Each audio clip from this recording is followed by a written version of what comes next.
वजीर सेहत हरीश राव ने मुल्क के किसान आज तेलंगाना के वजीर आला के चंद्रशेखर राव की तरफ देख रहे हैं। डबल इंजन की महाराष्ट्र हुकूमत में किसानों काफी परेशान हैं। जहां की 150 किसानों का एक वफद जिसने रियासत का दौरा किया, तेलंगाना के किसानों के मुफाद में के चंद्रशेखर राव हुकूमत के इक़दाम से काफी मुतासिर हुआ। चूंकि वज़ीर आला के चंद्रशेखर राव खुद किसान हैं, इसीलिए वो किसानों के मसाइल से बेहतर तौर पर वाकिफ हैं और किसानों के बहबूद के लिए उन्होंने कई एक इक़दाम किए हैं। उन्होंने कहा कि रियासती हुकूमत किसानों के लिए बिजली खरीदती है और किसानों को ये बिजली मुफ्त दी जाती है। उन्होंने कहा कि पड़ोसी रियासत की हुकूमत 4 दिन के वक्फे से एक मरतबा पीने का पानी फराहम करती है। उन्होंने कहा कि तेलंगाना के सिवा 16 रियासतों में खवातीन को वज़ाइफ नहीं दिए जाते हैं। उन्होंने मोदी हुकूमत पर भी तनकीद की और कहा कि मोदी हुकूमत ने अडानी का 16,000 करोड़ का कर्ज माफ कर दिया है। उन्होंने कहा कि मुल्क में 16 लाख मुलाजिमतें खाली हैं, तहम बीजेपी हुकूमत कुछ नहीं कर रही है। वजीर मौसूफ ने सिद्दीपेट जिले के बंजारोपल्ली में बीआरएस के इजलास से खिताब करते हुए कहा कि तश्कील तेलंगाना से पहले 2014 में 30 करोड़ 28 लाख रुपये मालियत के धान की कटाई हुई थी, तहम गुज़िश्ता साल 334 करोड़ 16 लाख रुपये मालियत के धान की कटाई हुई है। उन्होंने कहा कि वज़ीर आला केसीआर वोटों के लिए नहीं बल्कि तरक्की के लिए काम कर रहे हैं।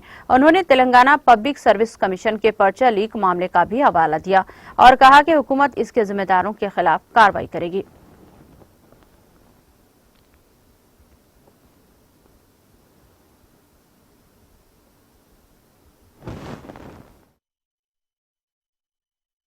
సిద్దిపేట నియోజకవర్గంలో ఎన్ని కోట్ల రూపాయల వడ్లు పండినాయి, ఈ కాళేశ్వరం వచ్చినాక ఎన్ని కోట్ల రూపాయల పంట పండిందో లెక్క తీసినాం। 2014-15లో 30 కోట్ల 28 లక్షల రూపాయల వడ్లు పండినాయి। 30 కోట్ల 28 లక్షల రూపాయల వడ్లు పండినాయి 2014-15లో। పోయిన సంవత్సరం మీరే కొన్నారు, అక్క జిల్లాలే కొన్నారు వడ్లు। పోయిన సంవత్సరం ఎన్ని వడ్లు పండినాయి మన సిద్దిపేట నియోజకవర్గంలో అంటే 344 కోట్ల 16 లక్షల రూపాయల వడ్లు పండినాయి। ఎక్కడ 30 కోట్లు, ఎక్కడ 344 కోట్లు? 10 అంతల కంటే ఎక్కువ పంట పండిందే। 10 అంతల కంటే ఎక్కువ పంట పండిందంటే వటిగానే పండిందా? ఏమన్నా అల్లావుద్దీన్ అద్భుత దీపం ఉందా మన దగ్గర? ఏమన్నా మంత్రం వేస్తే పండిందా? ఏం చేస్తే పండింది? కేసీఆర్ అనే ఒక అద్భుత దీపం కానే కాదన్న తెలంగాణ తెచ్చిండు। రానే రావన్న కాళేశ్వరం నీళ్లను 1/2 కిలోమీటర్ అంత ఎత్తి మన రంగనాయక్ సాగర్లో పోసి ఇవాళ ప్రతి ఊరు చెరువు నింపిండు, ప్రతి ఊరికి కాలువ దవ్విండు। ఆ కేసీఆర్ అనే అద్భుత దీపం వల్ల ఇవాళ ఇంత పంట పండింది। లేదా పండితే అవుతాగానే ఇన్నేళ్లకెళ్ళి ఎందుకు కాలే? 40 ఏళ్ళు కాంగ్రెస్ వాళ్ళు పాలిస్తే సాగునీరు కాదు కదా, తాగనీకి నీళ్లు కూడా ఇయ్యలే వాళ్ళు। నడిమిట్ల 20 ఏళ్ళు తెలుగుదేశం వాళ్ళు ఉన్నా పనికాహార పథకం అని ఊరిచ్చిరే తప్ప నా తాగునీరు లేదు, సాగునీరు లేదు, కరెంటు కూడా ఇయ్యలేకపోయింది। ఇంత గొప్ప మార్పు వచ్చింది।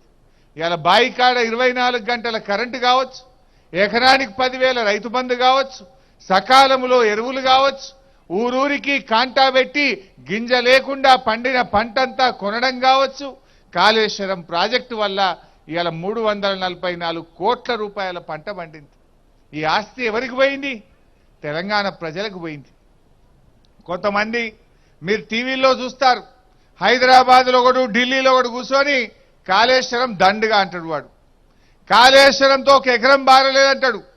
అసంటోటి మీ ముంగటికత్తే ఏం చేస్తారు? మీరు ఏం చేస్తారు? కాళేశ్వరం దండగాన్నోని ఏం చేయాలి? ఏం చేయాలనే? ఇప్పుడు కాళేశ్వరం దండగనా పండగనా ఢిల్లీలో ఉన్నోనికి తెలియదు, నారాయణరావుపేట గల్లీలో ఉన్నోనికి అర్థమవుతుంది అది।